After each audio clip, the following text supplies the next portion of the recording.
السلام علیکم ورحمۃ اللہ وبرکاتہ۔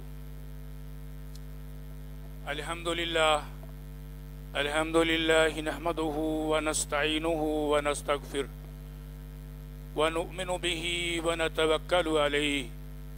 اعوذ باللہ من الشیطان الرجیم، بسم اللہ الرحمن الرحیم۔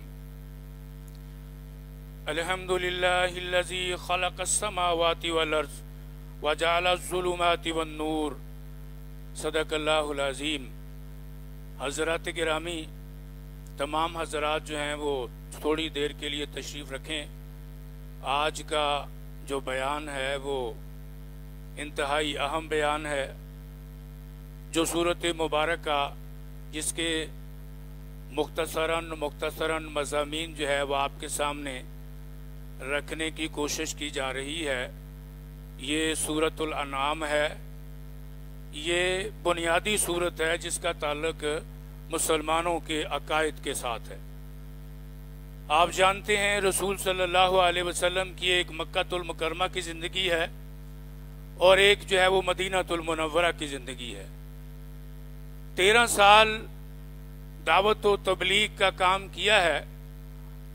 میرے اور آپ کے پیر و مرشد حضرت محمد رسول اللہ صلی اللہ علیہ وسلم نے مکہ المکرمہ میں اور اس کے آس پاس کی آبادیوں میں، اور آپ کی جو زندگی ہے مکہ والی، اس کے چند ایک پہلو ہیں۔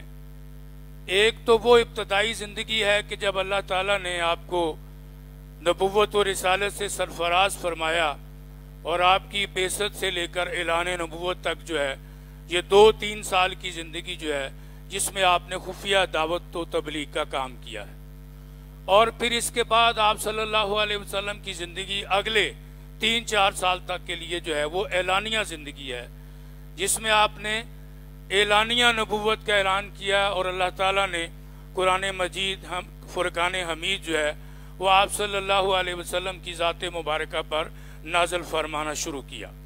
پھر درمیان والی جو زندگی ہے جس میں حضرت ابو طالب بھی زندہ تھے اور سیدہ خدیجۃ الکبریٰ رضی اللہ تعالی عنہا یہ بھی حیات تھیں، اور ان 2 شخصیات کی آپ صلی اللہ علیہ وسلم کو حمایت حاصل تھی۔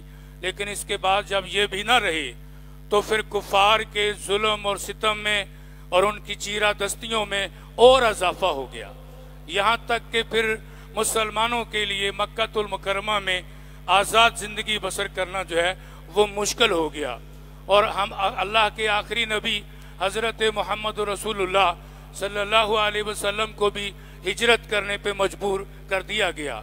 اور وہ بہت سارے کفار جو ہیں کہ جن کے اندر اللہ نے اپنا نبی مابعوث فرمایا اور وہ آپ صلی اللہ علیہ وسلم کی دعوت و تبلیغ کو انہوں نے قبول نہ کر کے اپنی بدقسمتی میں اضافہ کر لیا جو ہے۔ تو یہ آخری سال آپ صلی اللہ علیہ وسلم کی مکی زندگی والا جو 13واں سال ہے نبوت کا جو ہے، اس سال میں یہ سورت مبارکہ جو ہے وہ نازل ہوئی، سورۃ الانعام جو ہے۔ آپ جانتے ہیں یہ مکی سورت ہے۔ بنیادی طور پہ آپ یہ سن لیں کہ مکی صورتوں میں کچھ فرق ہے اور اسی طرح مدنی صورتوں میں کچھ فرق ہے، یعنی مضامین کے اعتبار سے، ٹاپک کے اعتبار سے، عنوانات کے اعتبار سے جو ہے جو مکی صورتیں ہیں اس میں اللہ تعالیٰ کی توحید کے دلائل جو ہے وہ پیش کیے گئے ہیں۔ آسمان کی بات ہوئی ہے، زمین کی بات ہوئی ہے، ستاروں کی بات ہوئی ہے، نباتات کی بات ہوئی ہے، حیوانات کی بات ہوئی ہے، جمادات کی بات ہوئی ہے۔ اللہ نے پہاڑوں کا تذکرہ کیا ہے، اللہ نے آسمان کا تذکرہ کیا، پھر آسمان کے اور زمین کے درمیان جو خلا ہے اس خلا کا تذکرہ کیا، اور ایسے گویا پہاڑ سے زیادہ اونچے اور پہاڑ سے زیادہ سخت اور مضبوط دلائل جو ہیں توحید کے اوپر اللہ تعالیٰ نے نازل فرمائے کہ کفار جو ہیں اسے قبول کیے بغیر جو ہے وہ رہ نہیں سکتے تھے، الا یہ کہ اللہ تعالیٰ نے جن کی قسمت میں ایمان اور مقدر نہیں لکھا تھا وہی رہ گئے، باقی سارے کے سارے مسلمان ہونے میں کامیاب ہو گئے۔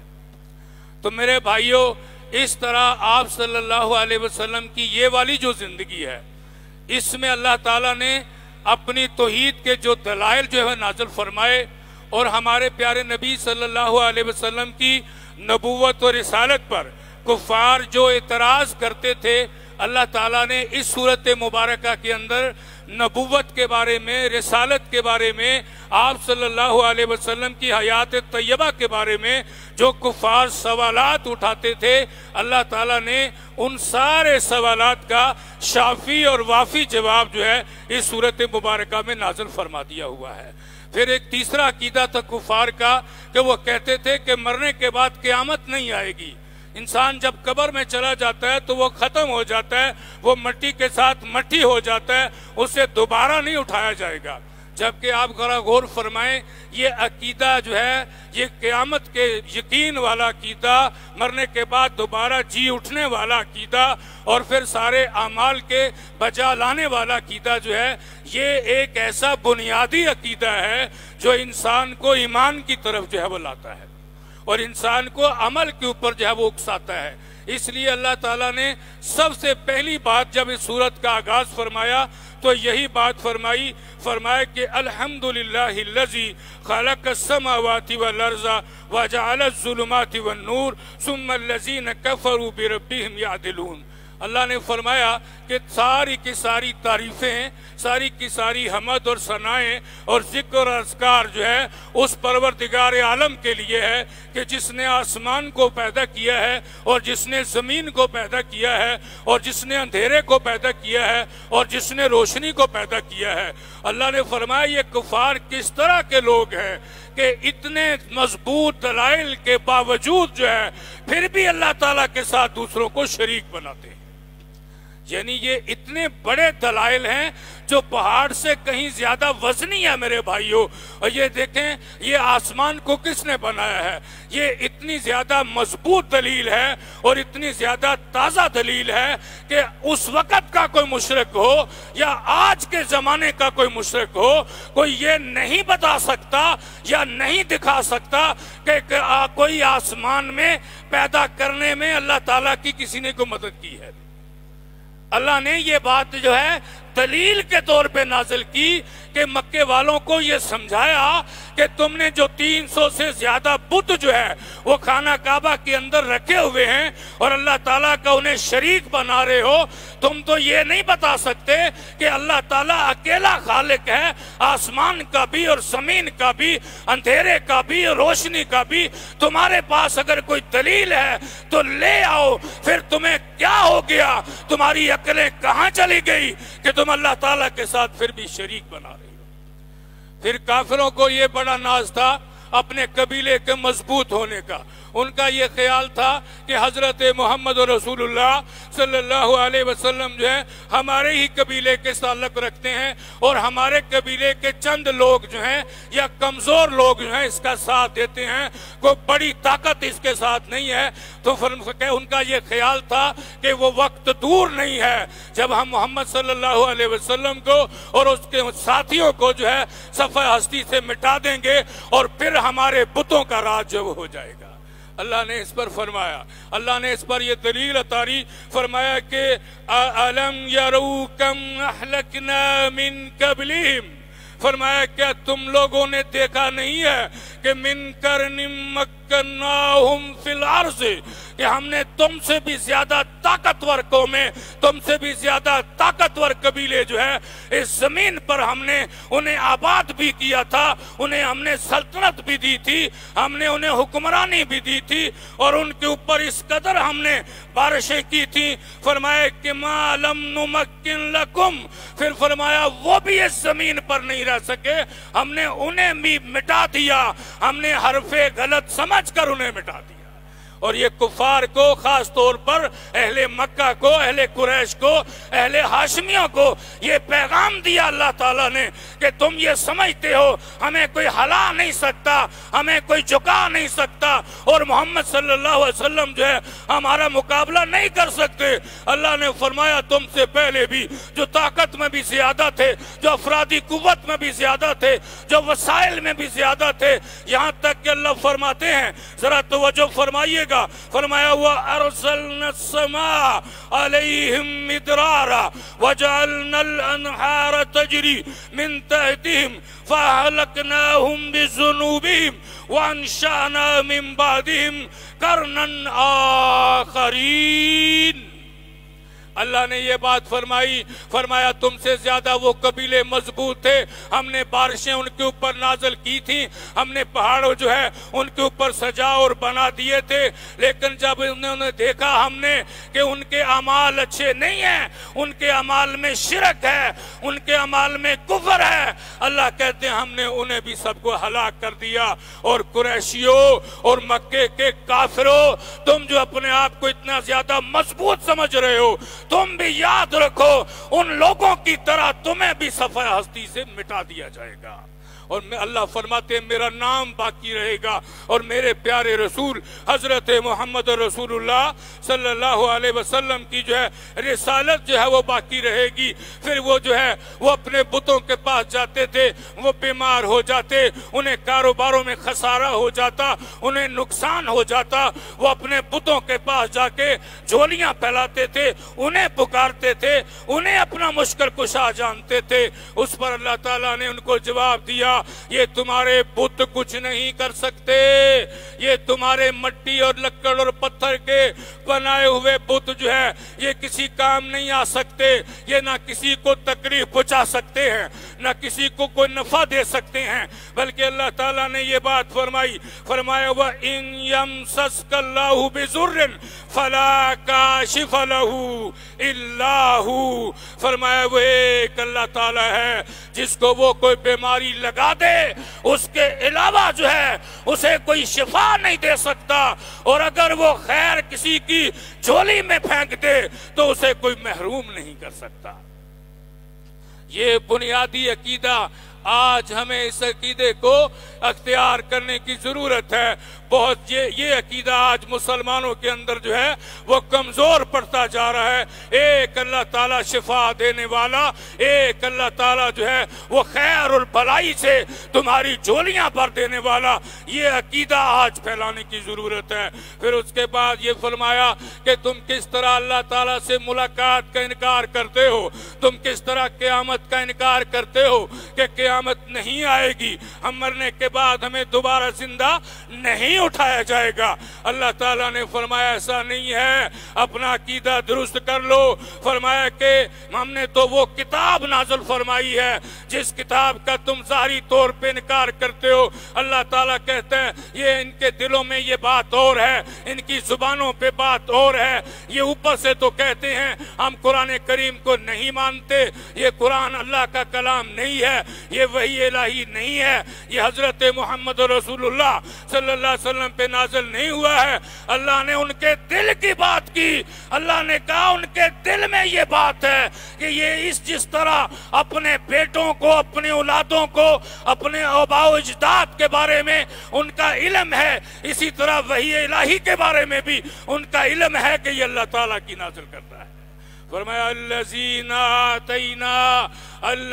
آتیناہم الکتاب یعرفونہ کما یعرفون ابناءہم الذین خسروا انفسہم فہم لا یؤمنون.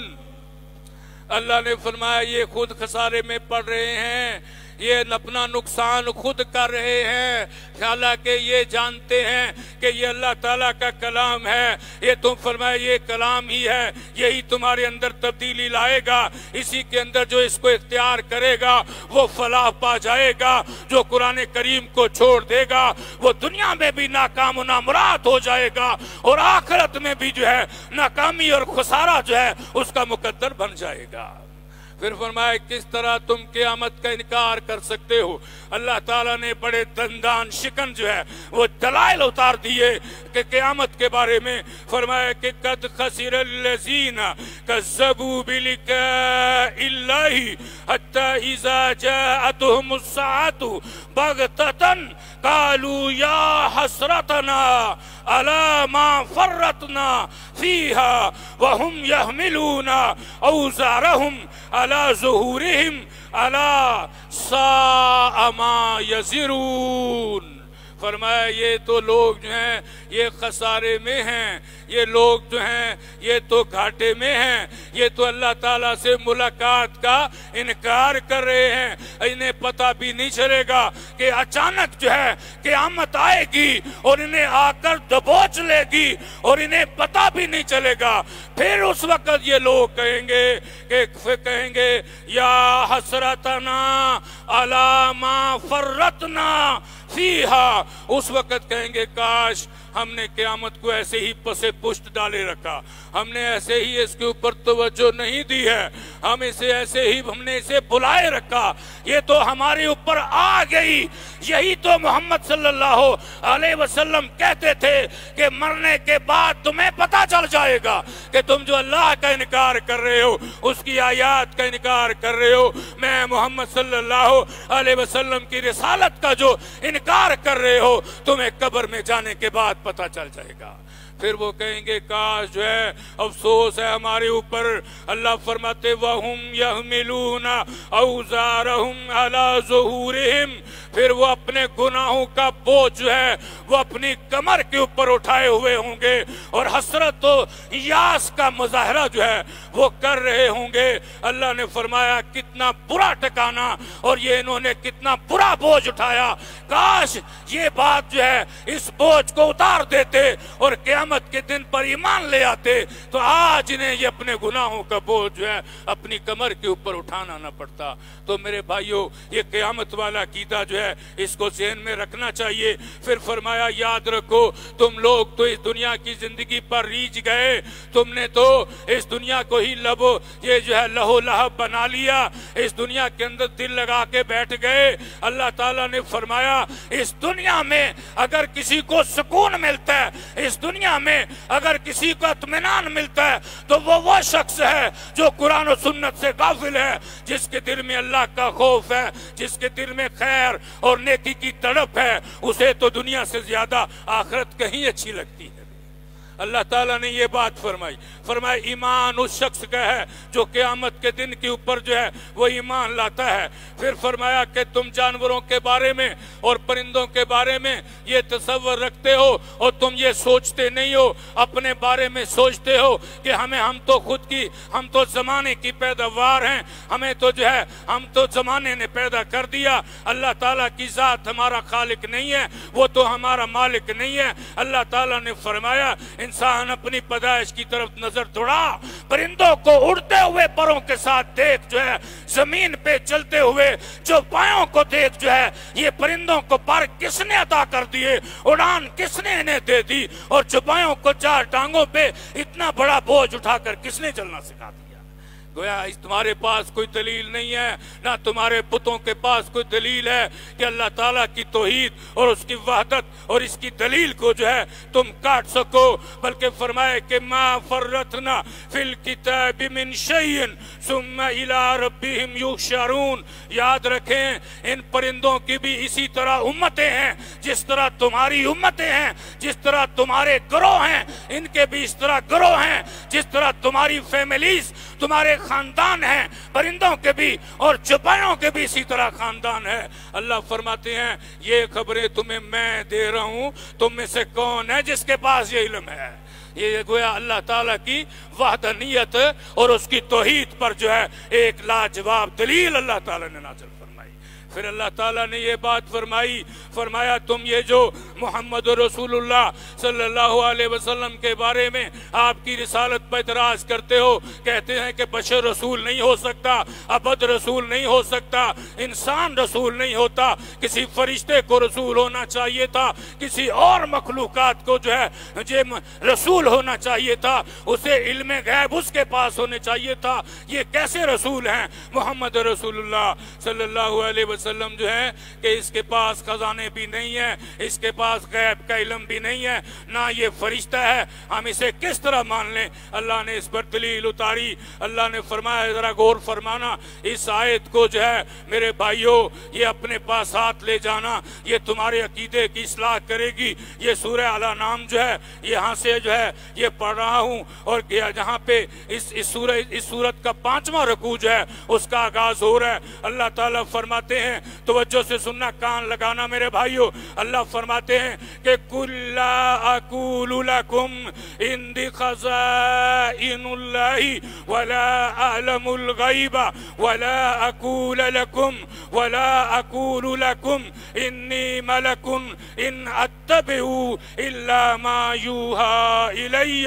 اے میرے پیارے رسول حضرت محمد رسول اللہ صلی اللہ علیہ وسلم, آپ اپنی کوثر و تسنیم سے دھلی ہوئی زبان سے فرما دیجئے, آپ حوض کوثر کے پانی سے بھی زیادہ پاکیزہ زبان رکھنے والی شخصیت ہیں, اس سے آپ فرما دیجئے, ان کو بتا دیں, اپنے بارے میں کلیئر کر دیں کہ میں کون ہوں, ان کو بتا دو کہ میں انسان ہوں. اللہ تعالیٰ نے اپنی زبان سے کہہ دو, میں کہتا ہوں کہ میں محمد صلی اللہ علیہ وسلم جو ہے انسان ہوں, میں بشر ہوں, میرے پاس کوئی خزانے نہیں ہیں, خزانے میرے اللہ کے پاس ہیں, میرے پاس کوئی خزانے نہیں ہیں. ہوتا نا بھی لوگ, آج بھی لوگ کہتے ہیں کہ بہت سارے صحابہ کرام جو ہیں وہ صرف اس لیے مسلمان ہو گئے تھے کیونکہ انہیں لالچ تھا کہ رسول صلی اللہ علیہ وسلم اللہ کے رسول ہیں, ان کے پاس بہت سارا مال آئے گا, بڑے خزانے آئیں گے, دنیا میں عیش و عشرت کریں گے. وہ تف ہے اس عقیدے پر جو صحابہ کرام کے بارے میں اس طرح کا گندا عقیدہ رکھے کہ وہ اس لیے مسلمان ہوئے تھے کہ وہ مال و دولت کو حاصل کرنے کے لیے. اللہ نے تردید فرما دی. اللہ نے فرمایا رسول کہہ دو میرے پاس خزانے بھی نہیں ہیں اور میں غیب بھی نہیں جانتا. ولا اعلم الغیب, یہاں لائے نفی جنس ہے. جس طرح آپ لا الہ الا اللہ محمد رسول اللہ پڑھتے ہو, اللہ کے سوا کوئی معبود نہیں ہے اور محمد صلی اللہ علیہ وسلم جو ہے اللہ تعالیٰ کے رسول ہیں, یہاں پہ لائے نفی جنس ہے. اللہ تعالیٰ کے سوا نہ کوئی لکڑ معبود ہے, نہ کوئی پتھر معبود ہے, نہ کوئی شجر ہے, نہ کوئی حجر ہے, نہ کوئی بت ہے, نہ کوئی پانی ہے, نہ کوئی سانپ ہے, نہ کوئی بچھو ہے, نہ کوئی جانور ہے, نہ کوئی چھپایا ہے, نہ کوئی جن ہے, نہ آسمانی مخلوق ہے, نہ حیوانی مخلوق ہے. اللہ کہتا ہے میں نے کسی کو نبی نہیں بنایا, میں نے صرف اپنے پیارے محمد کو نبی بنایا ہے. اور میرے رسول صلی اللہ علیہ وسلم آپ یہ فرما دیجئے کہ وَلَا أَقُولُ لَكُمْ إِنِّي مَلَكٌ, میں تمہیں یہ بھی نہیں کہتا کہ میں فرشتہ ہوں.